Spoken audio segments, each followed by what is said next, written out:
제가 어렸을 때만 해도 배도 좀 나오고 살집도 좀 있는 것이 미덕이었어요. 그때는 가난했던 시절, 또 못 먹었던 시절이기 때문에 배가 나오고 돈 못 번 사람, 안경 쓰고 공부 못한 사람, 머리가 벗어지고서도 출세 못한 사람은 바보다, 이런 말도 있을 정도로 이게 배 나오고 살집 좀 있는 게 미덕이었던 시절이었죠. 요즘에는 전혀 그렇지 않죠. 오히려 배 나오고 또 살집이 있으면 자기 관리를 못하는 사람의 전형처럼 그렇게 받아들여지죠. 그러다 보니까 어디 가서도 다이어트에 대한 관심이 굉장히 높더라고요. 이번 주에 노예 목사님들 몇 분을 만났는데 그 중에 한 분이요, 자기 23파운드 뺐다고, 만나서 앉은 자리부터 시작해서 식사가 다 끝나기까지 그 다이어트 이야기를 혼자서 하고 계셔요. 자랑스러우셨나 봐요. 아무튼 간에 다이어트는 남녀노소를 물어나고 관심사인 것 같습니다. 한 아주머니가 너무 자기 살 때문에 걱정이 많아서 의사 선생님을 만났어요. 선생님, 아무래도 저 이대로는 안 되겠어요. 좋은 방법 없을까요? 의사 선생님이 이것저것 검사를 해보더니 최종적으로 내린 결론이, 아무래도 아주머니께서는 식단을 조절하셔야 되겠습니다. 그래요? 그러면 어떻게 해야 되나요? 앞으로 몇 끼에 현미밥을 드십시오. 한 공기를 드시고요. 그 다음에 야채로 묽은 국을 끓여서 그 묽은 국에 현미밥 한 공기를 드시고요. 그리고 과일은 딱 한 조각씩만 드십시오. 그렇게 처방을 내렸어요. 이 아주머니가 다시 묻습니다. 그럼 선생님, 그걸 식전에 해야 됩니까? 식후에 해야 됩니까? 뭔 소리인지 아직 이해 못하신 분들은 할 수가 없습니다. 의사 선생님이 이야기하는 다이어트와 이 아주머니가 생각하는 다이어트는 많이 달라요. 한참 달라요. 같이 다이어트를 이야기하는 것 같은데 생각이 너무너무 다른 거죠. 이런 경우를 표현하는 고사성어가 있죠. 동상이몽. TV 프로그램 제목이 아닙니다. 고사성어예요. 동상이몽이래. 부부가 같은 침상에서 한 이불 덮고 자도 꿈은 서로 다르게 꾼다는 거예요. 뭔가 같이 하고 있는데 서로 생각이 달라요. 똑같은 것을 말하고 있는 것 같은데 그 말하는 것에 대한 내용이 달라요. 이게 동상이몽이라고 이야기를 하는 것이죠.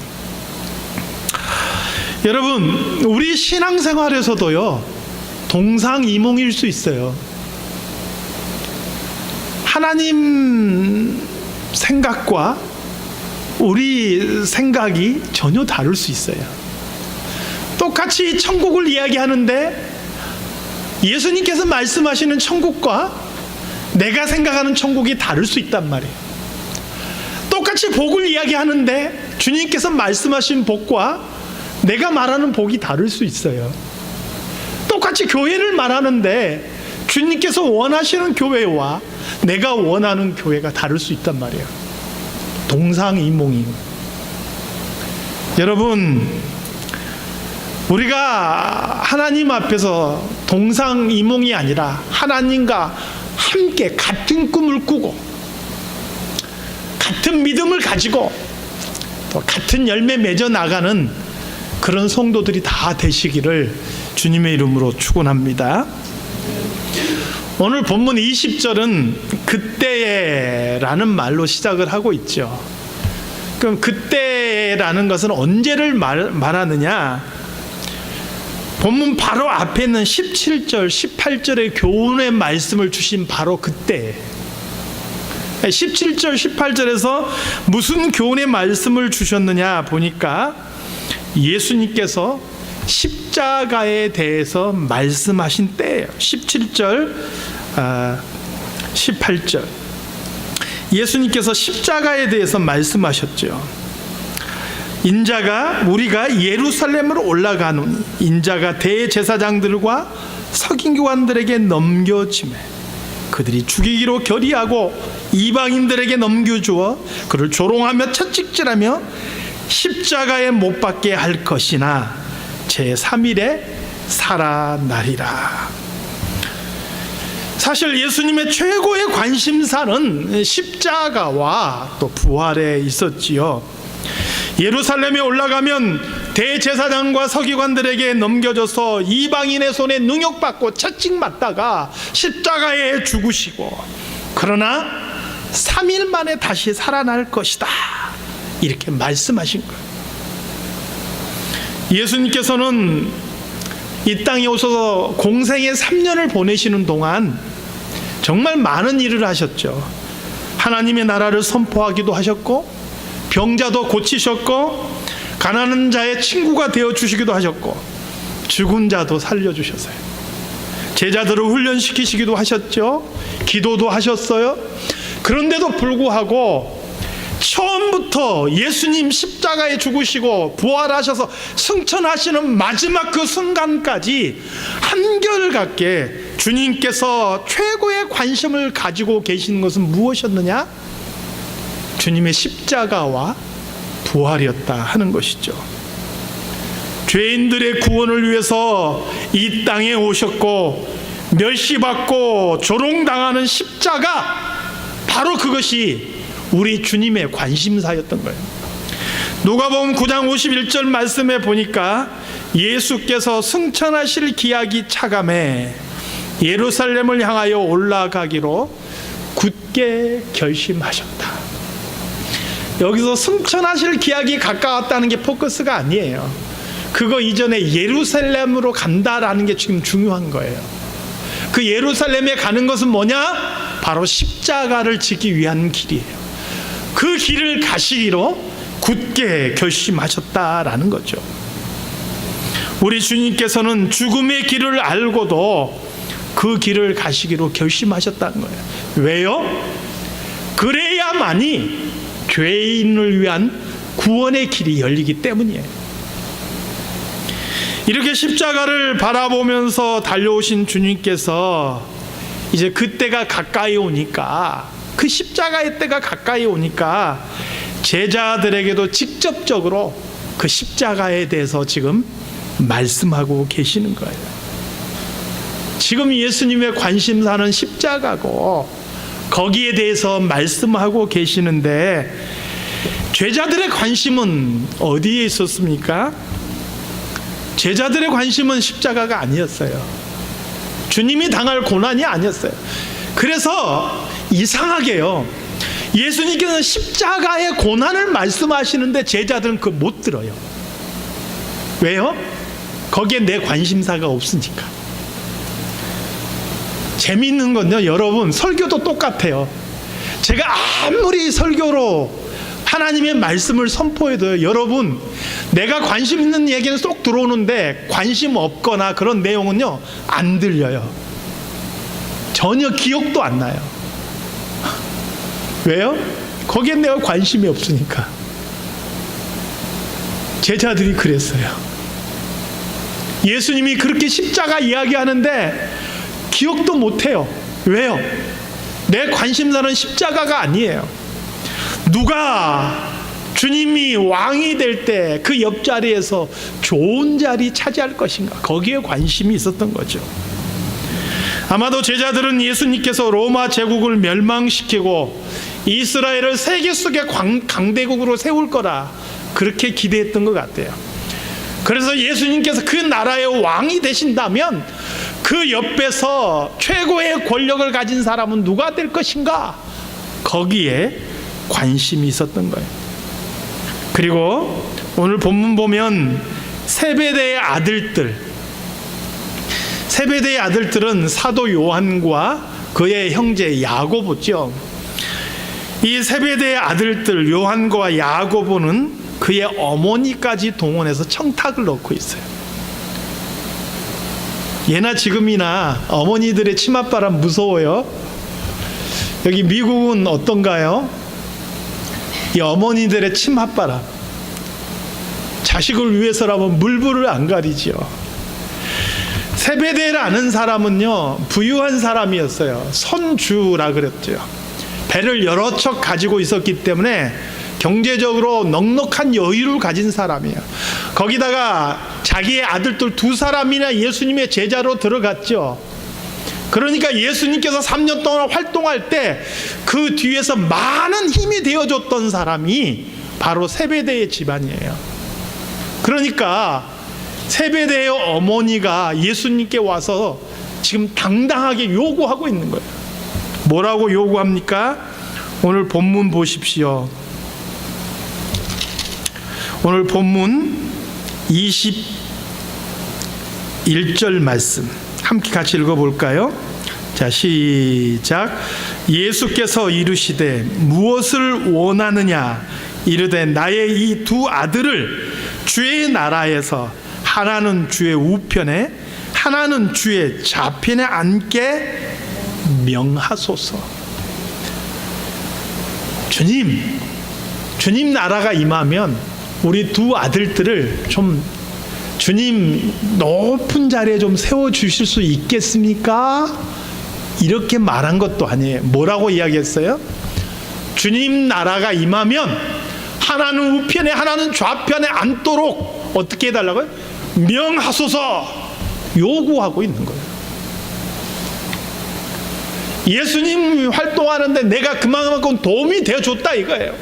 내가 그만큼 도움 줬고 내가 그만큼 돈을 썼고 내가 그만큼 힘이 되어 주었으면 이제 우리에게도 오는 게 있어야 되지 않겠느냐는 거예요. 이 정도는 해줄 수 있지 않겠느냐는 거예요. 그래서 세베대 아내 요한과 야곱의 어머니는 예수님에게 당당하게 그 권리를 요구하고 있는 것이죠.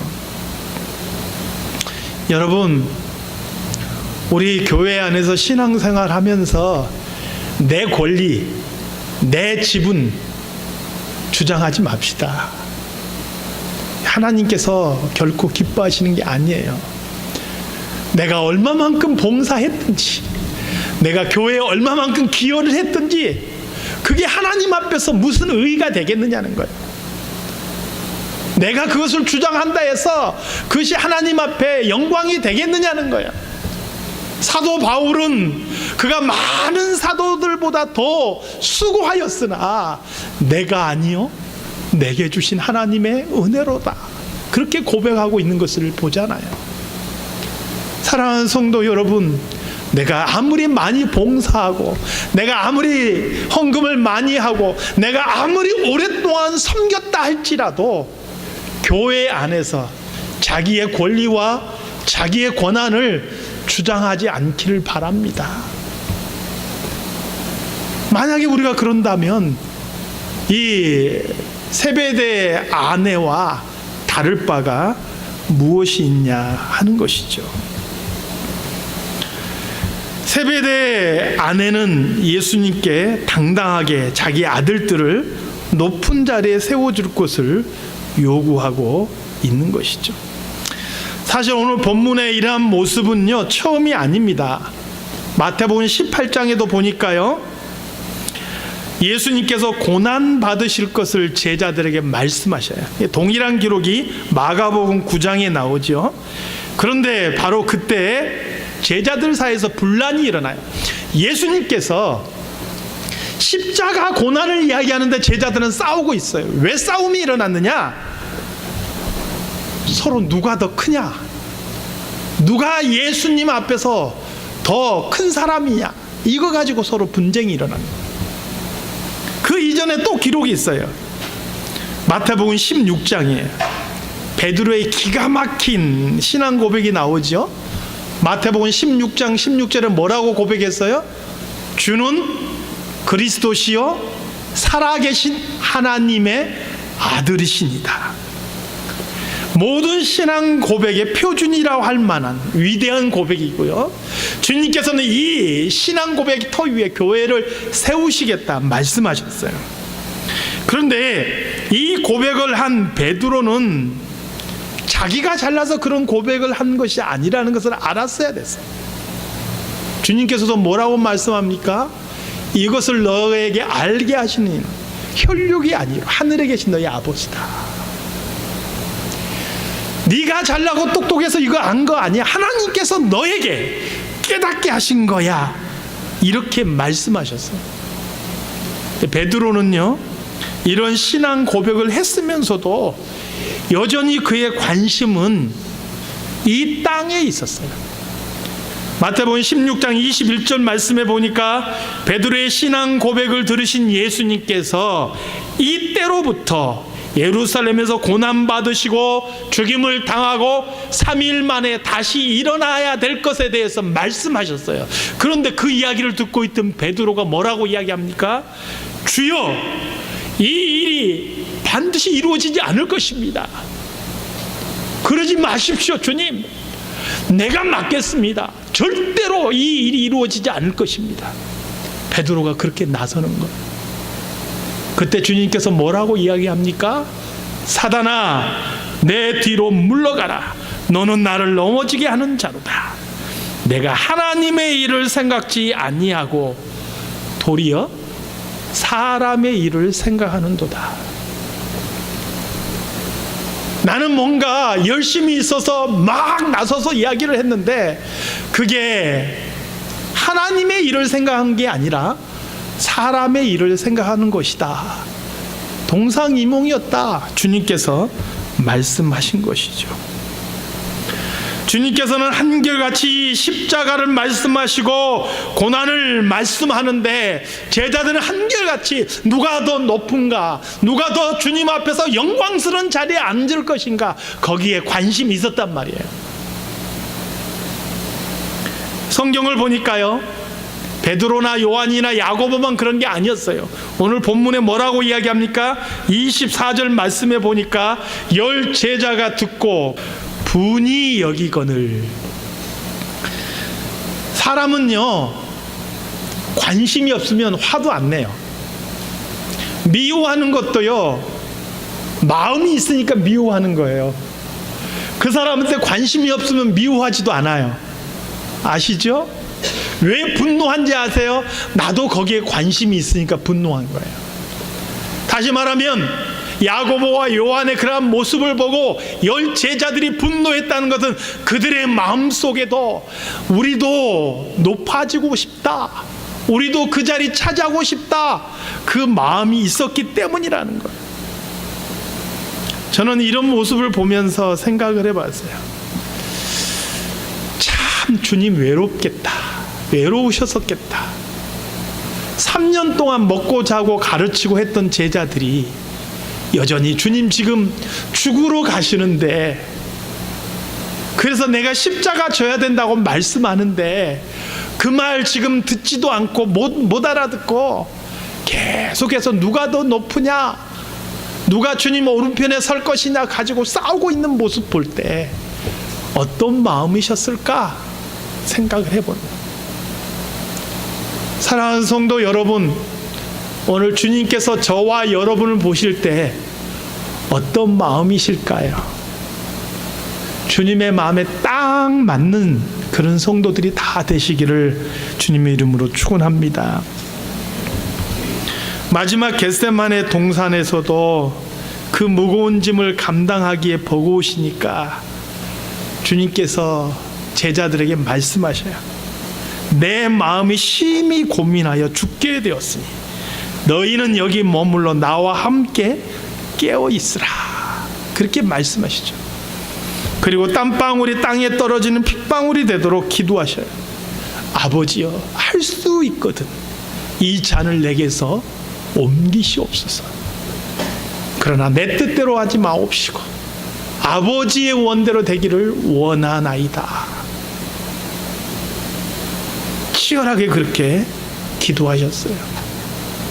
주님께서 그렇게 치열하게 기도하고 계시는 동안 제자들 뭐 했나요? 주님께서 그렇게 치열하게 생사를 놓고 기도하시는 동안 제자들 뭐 했지요? 쿨쿨 주무셨어요. 그들은 예루살렘 입성할 때 백성들이 예수님을 영접하면서 호산나 호산나 다윗의 자손 예수여 그렇게 환영하고, 그렇게 그들이 나뭇가지 흔들고 그렇게 환영하고 영광스럽게 입성하는 그 모습에만 취했던 것 같아요. 그렇게 주님을 환호했던 그들이 며칠 후에 바로 다음 날 예수님 십자가에 못 박으라고 외칠 줄은 생각지도 못했던 것 같아요. 그래서 이들은 태평하게 잠을 자고 있었다 하는 것이죠. 오늘 우리는 어떻습니까? 나는 지금도 예수님 믿고 예수님과 함께 살아간다 이렇게 말하면서 실제로 내 삶은 전혀 그분과 동떨어져 있지는 않습니까? 내 생각과 내가 꿈꾸고 있는 그런 미래와 내가 꿈꾸고 있는 천국은 주님께서 꿈꾸시는 미래와 천국과는 전혀 동떨어져 있는 것은 아니냐 하는 것이죠. 예수님 안에 풍성함이 있고 복이 있지만 저는 그래서요, 목회자로서 우리 성도들이 예수님 안에 있는 풍성함과 복을 누리기를 얼마나 바라는지 몰라. 안 아팠으면 좋겠어요. 하시는 거 잘 됐으면 좋겠어요. 돈도 잘 벌었으면 좋겠고요. 가정도 평안했으면 좋겠어요. 그게 목회자로서 여러분들을 생각할 때마다 기도하는 소망이에요. 그런데 때로는요, 예수님께서 그분으로 인한 고난의 자리에 일어나 함께 가자 우리를 초대하실 때가 있어요. 겟셋마네 동산에서 기도하시던 주님, 그분을 잡으러 사람들이 몰려올 때 제자들에게 와서 말씀하셨어요. 일어나 함께 가자. 기도 안 하고 콜콜 자고 있던 제자들, 사람들이 몰려오니까 예수님 혼자 남겨두고 다 도망가 버리고 말았지요. 여러분, 우리 성도들은 고난당하는 것이 다 죄의 결과로 인한 것은 결코 아니에요. 내가 병든 것 죄 때문이 아니고 내가 어려운 것 죄 때문이 아니라, 물론 죄 때문에 그런 일을 당할 수도 있지만 고난이 다 죄 때문에 오는 것은 아닌 거예요. 주님께서 때로는 고난의 자리에 우리를 초대하실 때가 있다 하는 것입니다. 그런데 우리는 이 땅에서 내가 누릴 복과 영광만을 바라본다면 예수님의 제자들처럼, 예수님이 잡히시던 그날 밤에 예수님 두고 다 흩어져 버린 것처럼 우리도 그렇게 흩어져 버릴 수 있다는 것을 기억하시기 바랍니다. 주님께서 우리에게 원하시는 삶에는요, 영광도 있지만 영광 이전에 섬겨야 하고 자신을 낮춰야 하고 십자가를 져야 되는 고난의 길도 있는 것이죠. 오늘 본문에서도 말씀하시죠. 세상에서는 높은 사람이 대접을 받지만 오늘 하나님의 나라에서는 높은 사람이 오히려 낮아지고 섬겨야 될 것을 말씀하고 있잖아요. 이것은 쉬운 길이 아닙니다. 그래서 예수님은 자신을 따르는 길이 좁은 길이다 이렇게 말씀하시죠. 사랑하는 성도 여러분, 오늘 예수님 믿는다 그러고 교회 와서도 예배도 드리고 내가 성도라고 하는데, 바라건대 예수님과 함께 꿈을 꾸고 예수님과 함께 길을 가고 예수님께서 꿈꾸시는 천국을 바라보고 소망하는 저와 여러분이 되시기를 바랍니다. 동상이몽에 빠져 있는 그런 성도들이 안 되시기를 바라요. 그러면 우리가 어떻게 주님과 동떨어져서 동상이몽에 빠지는 그런 어리석음을 범하지 않을 수 있겠는가? 사도행전 1장 3절에서 5절 말씀에 보니까 역시 제자들은 동상이몽에 빠져 있어요. 거기도 예수님께서 부활하셨음에도 불구하고 여전히 제자들이 예수님에게 물어보죠. 주님, 이스라엘은 언제 회복시켜 주실 거예요? 이스라엘은 언제 독립시켜 주실 거예요? 여전히 그렇게 물어봐요. 여러분, 왜 제자들이 아직도 주님의 뜻을 깨닫지 못하고 동상이몽을 꿈꾸고 있느냐? 딱 한 가지 이유 때문에 그렇습니다. 예수님께서 제자들에게 말씀하시죠. 예루살렘을 떠나지 말고 아버지의 약속하신 것을 기다리라. 요한은 물로 세례를 베풀었으나 너희는 몇 날이 못되어 성령으로 세례를 받으리라. 오직 성령이 너에게 임하시면 너희가 권능을 받고 예루살렘과 온 유대와 사마리아와 땅끝까지 이르러 내 증인이 되리라. 우리 안에 성령으로 충만하면, 성령께서 나를 붙잡으시고 성령께서 나를 이끌어 가시면 우리가 이 세상 살아가면서 동상이몽에 빠지지 않을 수 있다 말씀하고 있는 거예요. 내가 꿈꾸는 천국이 주님께서 꿈꾸시는 천국과 똑같아. 내가 가꾸기를 원하는 교회의 모습이 주님께서 우리에게 원하시는 교회의 모습하고 똑같게 되는 거예요. 내가 이루어가는 가정과 내가 달려가는 삶이 주님께서 내게 원하시는 것과 똑같아지는 거예요. 사랑하는 성도 여러분, 올해 남은 시간들을 통해서 내 생각과 내 뜻을 이루어가는 것이 아니라 주님의 뜻과 주님의 계획을 이루어가는 저와 여러분이 되시기를 소망합니다. 동상이몽이 아니라 이상동몽. 뭐죠?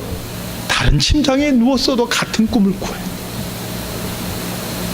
처지가 다르고 입장이 달라도 우리 각자 다 다른 사람들이어도 주님과 함께 꿈을 꾸고 함께 달려갈 수 있는 우리 사랑장로교회 모든 성도들이 다 되시기를 주님의 이름으로 축원합니다. 하나님 아버지, 하나님께서 이곳에 우리 사랑장로교회를 세우시고 우리를 불러 모아주신 것은 하나님의 뜻하신 바가 있음을 분명히 믿습니다. 하나님, 우리의 생각과 계획들을 다 내려놓고 성령께서 우리를 어떻게 이끌어 가시는지, 하나님께서 우리에게 무엇을 원하시는지 깨닫고 분별할 수 있는 저희들이 되게 하여 주시옵소서. 그래서 올 후반기 동안에 하나님의 뜻을 이 땅에 이루어가는, 하나님과 함께 꿈을 꾸고 그 꿈을 이루어가는 우리 모든 성도들이 다 되게 하여 주시옵소서. 예수님의 이름으로 기도드리옵나이다.